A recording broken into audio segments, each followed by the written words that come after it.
아, 안녕하세요. 오늘은 변압기 이 등가로 하고요. 손실에 대해서 저희가 변압기 손실을 공부할 때요. 무부하 손실하고 부하 손실로 나누는데 이 손실을 공부할 때는요. 변압기 등가회로에 대한 이해가 충분히 있어야 됩니다. 그래야지 얘네들이 나중에 혼동이 안 되거든요. 그래서 보면은요, 이 변압기에서 발생하는 이런 물리적 현상을 저희가 해석하기 위해서 이런 등가회로를 만든 겁니다. 그래서 변압기 등가회로를 이해하는 것은 굉장히 중요한 일입니다. 자, 보시면은, 어, 이 변압기 이제 리액턴스라고 하면요, 두 가지가 있는 거예요. 변압기 리액턴스라고 하면은 이 직렬회로에 있는 이 리액턴스하고요, 이 병렬회로에 있는 리액턴스가 틀린 겁니다, 의미가. 이 직렬회로에 있는 이 리액턴스는요. 여기서 보면은 변압기에서 1차 전류를 흘릴 때 이 2차 측까지 전달되는 에너지가 이게 파이엠이고요. 즉 자속, 이게 주자속이란 얘기예요. 마그네틱. 그다음에 이 리퀴지, 누설 자속. 2차 측까지 전달 안 되고 1차 측 권선이나 2차 측 권선하고만 자기 자신하고만 이 세교하는 이 자속을 누설 자속이라고 하는 겁니다. 그래서 이 누설 자속 그러면은 우리가 이런 자석의 이런 이 흐름을 표현하기 위해서는요, 이 공식을 써야 돼요. 어떤 공식이냐면은 얘네들을 등가화하기 위해서는 이런 공식을 써야 되는 겁니다. 파이는 파이인데 이 파이가 두 개가 있는 거죠. 파이 L은 이 누설 자석은요, 이 누설 자석은 어, L L의 L 누설 자석 곱하기 여기에는 이제 전류가 흐를 거 아닙니까? 이 메인 전류. 이때는 메인 전류가 흐르겠죠. 그래서 이거를 누설 자속에 대한 어, 인덕턴스로 나타내는 거고요. 두 번째 자속은요. 이 주자속을 만드는 자속, 이 주자속을 만드는 이 메인 자속을 만드는 것들은요. 똑같은 L이지만 얘네들은 이 M으로 표현되겠죠. 곱하기 곱하기 어, 곱하기 이때 이 자석은요 여자 전류가 만드는 겁니다. 그래서 이 전류가 틀려요. 틀린 겁니다. 전류하고 이 L이 이 두 가지를 등가화하기 위해서 이 두 가지를 등가화하기 위해서 회로에 뭘 쓴 거냐면 이 X1하고요 XM으로 두 가지로 표현되는 겁니다. 그래서 X1은 누설 자속 리액턴스라고 얘기하는 겁니다. 예. 이차측으로 에너지가 전달이 안 되기 때문에 얘네들이 자석이 누설됐다는 얘기는요. 전압 회로로 표현하면 전압 강화가 나타났다는 얘기예요. 그래서 그 직렬 성분으로 붙여야 되고요. 그래서 얘네들을 X1으로 표현한 겁니다. 두 번째는요. 예, 누설 자석을 이해하셨고요. 얘는 얘네들과 관련입니다.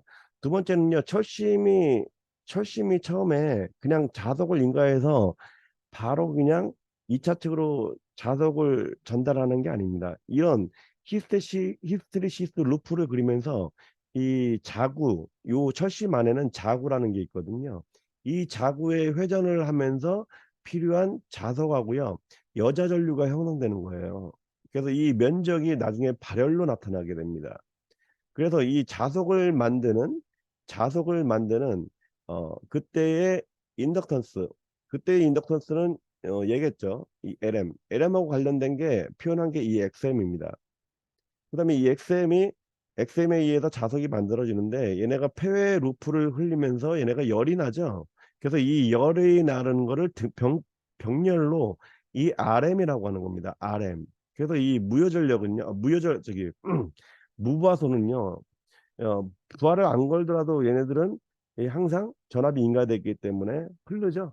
그래서 이 무부하선은 부하와 유하고 항상 상관없어요. 그래서 이걸 무부하선이라고 하는 겁니다. 그래서 무부하선의 대표적인 손실을 나타낸 게 바로 이 RM입니다. 이 RM으로 무부하 전력 손실을 즉 발생되는 열이 안 났으면요 그냥 이거로만 돼 있겠죠. 이 인덕턴스만 이 메인 마그네틱 인덕턴스만 돼 있는데 얘네들이 열이 나다 보니까 얘네들 등가화로 해야 되겠다 해서 만든 게 바로 이 RM입니다. 그래서 이 RM에는요 이 pH하고요 PE가 즉 철심하고 관련된 발생되는 열량을 나타내는 게 바로 이 R입니다. 그렇게 이해를 하셔야 돼요. 그다음에 이제 중요한 게 손실비입니다. 손실비라는 거는 이 PI분의 P씩, 즉 동선과 철선의 비율이에요. 그러면 이 의미를 따져보면요, 여기 RM에서 발생되는 손실이 이 PI고요. 즉 이 병렬회로에 붙어 있는 손실이 PI고요. 그다음에 이 직렬회로 요게 R1하고 뭐 2차측 포함해 가지고요. 이 R1하고 관련된 손실이 P씨입니다. 그래서 이 병렬회로분의 직렬회로의 손실 B라고 어, 생각하시면 돼요. 그렇게 생각하시고, 자, 최고 효율 C는요, PI는 M제곱 PC가 되죠. 이거는 유도는 따로 공부하시고요. 그때 M제곱은요, PC분의 PI, 즉 알파분의 1, 즉 손실비하고요, 이 손실비하고 이 부하율의 관계는 아주 밀접한 관계가 있다. 그걸 얘기하는 거예요. 그러면은 중바시, 즉 부하율이 증가하게 되면 부하율이 증가했죠. 그러면 이 소식에 의해서 부하율이 증가하게 되면 손실비가 작아야 돼요. 그럼 손실비가 작은 변압기를 사용하라는 의미인데, 이게 손실비가 작다는 얘기는 이 PI가 일정하다고 보면은 PC가 작은 거죠. 즉 PC가 작다는 것은 PC가 작다는 것은 요 PC가 작아야 되죠. 그럼 PC가 작으려면요, 이 R1이나 X1이 R1이 작아야 돼요. R1이. 그러면 R1이 작다는 얘기는요, 여기서 발생하는 임피던스 전압 강화가 작다 그 얘기죠. 즉 퍼센트 임피던스가 적은 변압기를 사용하면은 사용하면 더 좋다 이런 뜻이에요. 이걸 이렇게 이해하셔야 돼요. 그다음에 이 최고율에 대해서 말씀드리겠습니다. 이게 이제 다음 그래프 이거하고 관련이 있어요. 방금 얘기했지만, 자 여기 저부하율일 때요. 입력 만약에 저부하율이다. 여기가 뭐 저부하율 M이 0.4다. M이 0.4다. 40% 부하율이라는 얘기죠. 40% 부하율일 때는요. 이렇게 해가지고 이 PI하고 M제곱 PC하고 만나는 점 있죠. 요 지점에서 효율이 최대가 되겠죠. PI M제곱 PC에 의해서. 그렇죠. 근데 여기가 얘네가 부하율이 만약에 변해가지고요. 우리가 예상했을 때 설계할 때 예상할 때 이 부하율이 이 수용과는 약 70%까지 된다. 그러면은 이 최대 효율에서 저기 보시면은 이 최고 효율에서 부하율이 저기 효율이 떨어지겠죠. 네, 효율이 떨어집니다. 이렇게 여기에서 이렇게 여기 이쪽으로 떨어질 거예요. 이쪽으로. 그렇죠. 그러면 이때는 우리가 예상 부하율을 따져봐가지고 봤는데 중부하일 것 같아. 그러면은 이 변압기는 최고율에서 운전이 안 되는 거죠. 그때는요 이 PC를 쭉 PI가 일정하다고 보고 이 PC를요 이 PC가 작은 이 다른 변압기 동선이 작은 PC 다시라고 하고요. PC 다시라고 하면은 어, 어, 어, PC 다시라고 하면은 PC 다시라고 하는 요런 부하율을 요런 동선을 가진 변압기를 쓰면은 얘가 낮아지니까요. 이 높은 부하율에서 최고율을 낼 수 있죠. 즉 PC가 작은 변압기를 선택하는 게 더 좋다 이거예요. 그럼 PC가 작은 변압기는 위 그림에서 퍼센트 임피던스가 작은 변압기를 선정하라는 얘기고요. 이때 이 손실비라는 거는 PI분의 PC죠. 근데 이 밑에 변압기는 PI분의 요거죠. 즉 손실비가 작은 변압기를 선택해야지. 손실비가 작은 변압기를 선택하면은 요 최고율을 낼 수 있다 이런 의미로 사용되는 겁니다. 그래서 이게 이해하기가 좀 어려워요. 근데 매우 중요한 의미가 많이 들어가 있습니다. 이 안에. 그래서 이 손실을 공부할 때는요, 이 변압기 등가로를 정확히 이해해야 돼요. 그리고 이 백테드도 정확히 이해해야 돼. 그래서 항상 답안지에 이 손실할 때 등가로하고 백테드가 그래서 들어가는 겁니다. 변압기 손실할 때. 자, 여기서 보시면은 이런 누설 리액턴스를요. 여기 X1하고 여기 XM으로 등가 치환하고요. 걔들 백테드 그래 보면 이렇게 되잖아요. 그죠? 그러면 여기서 보시면은 이 자화전류라는 거 여기 있죠. 여자 전류. 이 여자 전류라는 거는 자화 전류하고 여기 여기 철선 전류로 나누잖아요. 그럼 자화 전류라는 거는 이 자석을 만드는 전류고요. 이때 관련된 게 LM, 그거를 여기다 등가화 시킨 거고요. 그다음에 이거에 의해서 뭐 또 열이 발생하죠. 그 열이라는 건요, 이 인가전압 V1하고 동위상을 갖고 있어야 돼요. 그래서 걔네들 열을 등가화하기 위해서 우리가 이 V1하고 동상인 히스테리시스를 일으키는 IH, 와류선을 일으키는 IE, 이거로 나타내는 겁니다. 그래서 이 IH, I파이 이 세 가지 전류를 요 IA하고 I파이의 전류를 합쳐가지고 우리가 자화 전류라고 하는 거예요. 그럼 자화 전류랑 여자 전류, 이 여자 전류가 그래서 이렇게 되는 거죠. 그래서 얘네들을 여자 전류, 얘네들을 자화 전류, 히스테리시스 손을 발생시키는 히스테리시스 손 전류, 그다음에 이게 와전류를 발생시키는 와전류 손실을 발생시키는 와전류 손실. 그다음에 이 얘네들 벡터적으로 따지게 되면 이 알파만큼 앞서 있거든요. 그래서 이 알파를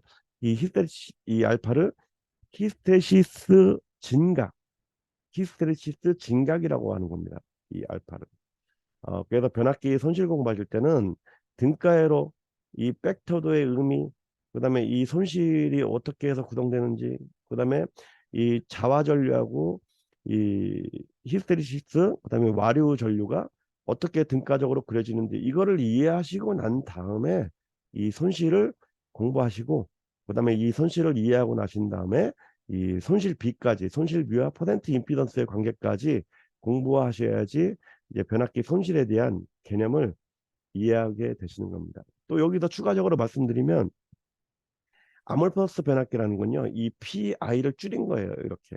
그렇기 때문에 이게 똑같은 동선일 때요, PI를 줄이게 되면 부하율이 낮아지는 지점에서 최고율이 나타나게 됩니다. 그래서 아몰퍼스 변압기는요, 이 PI를 줄인 거다. PI 철선, 즉 PH하고 PE를 줄인 거다. 그렇게 이해하시면 되고요. 그 다음에 이 PC를 줄인 변압기는요, 초전도 변압기입니다. 초전도 변압기는 저항이 0이니까요. 그래서 이 PC를 이렇게 딱 줄이면은요, 이 얘가 내려가죠. 내려가면서 고부하율에서 최대 효율을 운전할 수 있는 변압기가 바로 초전도 변압기입니다. 이 PC를 억제한 게, PC를 낮게 한 거예요. 즉, 초전도 변압기는 강력한 자석을 갖고 있기 때문에 이 상대적으로 주자석에 비해서 누설 자석이 조금밖에 없어요. 여기는 퍼센트 임피던스가 작은 변압기라는 얘기입니다. 초전도 변압기는. 그래서 아주 좋은 변압기이지만 자기가 너무 강력하기 때문에 거기에 대해서 차폐도 해야 되고 냉각도 해야 되기 때문에 그만큼 고비용이 많이 들어서 이, 이 현실적으로 이론적으로는 좋은데 현실적으로는 이 아주 어, 이 냉각기 비용 때문에 실현되기 어려운 변압기라고 보시는 겁니다. 네, 오늘은 변압기하고요, 손실에 대해서 공부해 봤습니다. 어려운 내용이니까요, 잘 고민하시고 답안지에 어떻게 표현하실지 이런 그림들을 잘 고민하셔야 될 것 같습니다. 네, 이상입니다.